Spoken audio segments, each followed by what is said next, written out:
Assalamualaikum guys, welcome to our channel Jisna's World.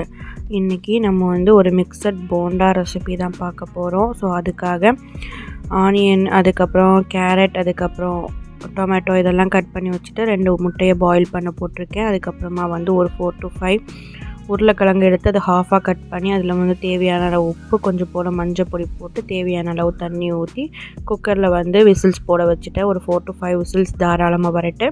நெக்ஸ்ட்டாக வந்து masala ready பண்ணுறதுக்காக ஒரு பேன் அடுப்பில் வச்சு அதில் வந்து 2 டேபிள் ஸ்பூன் ஆயில் ஊற்றி அதுக்கப்புறம் ஹோல் ஸ்பைசஸ் வந்து பட்டை, 2 ஏலக்காய், அதுக்கப்புறமா வந்து 2 கிராம்பு இதெல்லாம் போட்டு தாளிச்சிட்டு நெக்ஸ்ட்டாக வந்து கட் பண்ணி வச்சுருக்கக்கூடிய ஆனியன், அதுக்கப்புறம் கேரட் எல்லாம் போட்டு நல்லா சாட்டே பண்ணி விட்டுக்கணும். சாட்டே பண்ணி விட்டுட்டு அது கொஞ்சம் ட்ரான்ஸ்பரண்ட் ஆனதுக்கப்புறமா அதில் வந்து 1 spoon ginger garlic paste add பண்ணிவிட்டு அதுக்கப்புறம் என்கிட்ட ஃப்ரோசன் பீஸ் நீங்கள் இருந்தால் ஆட் பண்ணிக்கோங்க, இல்லைனா ஸ்கிப் பண்ணிக்கோங்க. அதை ஆட் பண்ணிவிட்டு நல்லா சாட்டே பண்ணி விடணும். அதுக்கப்புறமா வந்து அதை வந்து கோட் பண்ணுறதுக்காக பஜ்ஜி மாவு, நேற்று வீடியோவில் அப்லோட் பண்ணியிருந்தால சக்தி போண்டா மாவு, அந்த மாவில் தான் வந்து தண்ணி ஊற்றி கொஞ்சம் கட்டியான கன்சிஸ்டன்சியில் நான் வந்து பேட்டர் ரெடி பண்ணி எடுத்து வச்சுட்டேன். நெக்ஸ்ட்டாக வந்து இதில் 1/2 ஸ்பூன் வத்தல் பொடி, 1/2 ஸ்பூன் பெருஞ்சீரக பொடி, 1/2 ஸ்பூன் மஞ்சள் பொடி, அதுக்கப்புறம் 1/2 ஸ்பூன் பெப்பர் பொடி, 1/2 ஸ்பூன் கரம் மசாலா பொடி எல்லாத்தையும் 1/2 ஸ்பூன் போட்டுட்டு நல்லா வந்து அந்த மசாலாவோட பச்சை வாசனை போகிற அளவுக்கு நல்லா சாட்டே பண்ணி விட்டுட்டு தேவையான அளவு உப்பு போட்டுக்கோங்க. ஒரு 1/2 ஸ்பூன் தாராளமாக போட்டுக்கலாம். எல்லாத்துலேயும் உப்பு இருக்குது, உங்களுக்கு உப்பு குறைவாக வேணுன்னா பார்த்து போட்டுக்கோங்க. நெக்ஸ்ட்டாக வந்து அடுப்பை ஆஃப் பண்ணக்கூடிய ஸ்டேஜில் அந்த கட் பண்ணி வச்சுருக்கக்கூடிய தக்காளியை ஆட் பண்ணிவிட்டு அடுப்பை ஆஃப் பண்ணிக்கலாம். நெக்ஸ்ட்டாக வந்து நம்ம வந்து பாயில் பண்ணி வச்சுருந்த உருளைக்கிழங்கு பாயில் ஆகிடுச்சு. ஸோ அதையும் தோல் உழிச்சிட்டு இது கூட ஆட் பண்ணிவிட்டு அடுப்பை ஆன் பண்ணிவிட்டு நெக்ஸ்ட்டாக வந்து ஒரு ஸ்மாஷர் இருந்துச்சுன்னா இப்படி எல்லாத்தையும் ஸ்மாஷ் பண்ணி விட்டுக்கோங்க. அப்படி இல்லைன்னா ஒரு கப்புக்கு பின்னாடி வச்சு அதை வந்து ஸ்மாஷ் பண்ணி விட்டுக்கோங்க.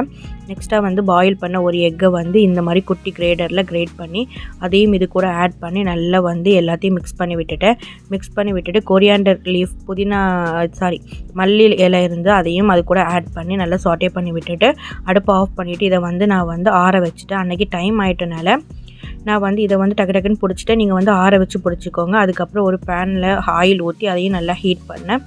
அடுப்பில் வச்சுட்டு அந்த கேப்பில் வந்து நான் வந்து போண்டாக்கான உருண்டைகளையும் ரெடி பண்ணிட்டேன். இப்படி தான் குட்டி குட்டியாக உருண்டையாக போட்டு எடுத்துக்கோங்க. அதுக்கப்புறம் வந்து நம்ம வந்து ரெடி பண்ணி வச்சுருந்த பேட்டரில் இந்த உருண்டையை வந்து நல்லா மிக்ஸ் பண்ணி எல்லா சைடும் கோட் ஆகிற மாதிரி நல்லா மிக்ஸ் பண்ணிவிட்டு அதை வந்து ஃப்ரை பண்ணி எடுக்கணும்.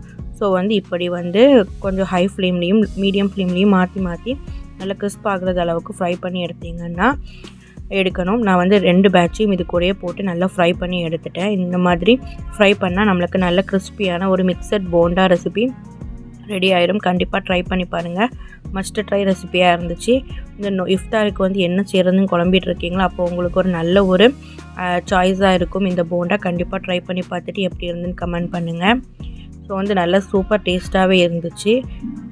அதுக்கப்புறம் அதனோட ஃபைனல் அவுட்புட் வந்து இப்படி தான் இருந்துச்சு. செம்ம கலர்ஃபுல்லாக நல்ல டேஸ்டியாக நல்லா சாஃப்டாக இருந்துச்சு.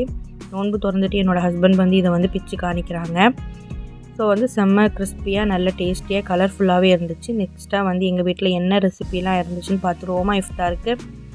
முதல்ல வந்து சாலட் குக்கும்பர், அதுக்கப்புறமா வந்து பாதாம் மில்க்கு, நெக்ஸ்ட்டாக வந்து பள்ளியிலேருந்து வாங்கியிருந்த கஞ்சி, கேரட் ஜூஸு, நெக்ஸ்ட்டாக வந்து கட் ஃப்ரூட்ஸில் வந்து ஆப்பிள், ஆரஞ்சு, கிரேப்ஸு, கோவா, அதுக்கப்புறமா வந்து நம்மளோட ஹீரோ போண்டா, நெக்ஸ்ட்டாக வந்து கடையிலேருந்து வாங்கியிருந்த சிக்கன் சமோசா, அதுக்கப்புறமா வந்து இது வாட்டர்மெலன். இதெல்லாம் தான் எங்கள் வீட்டில் அன்றைக்கான இஃப்தார் மெனு. உங்கள் வீட்டில் என்னங்கிறதையும் கமெண்ட் பண்ணுங்கள்.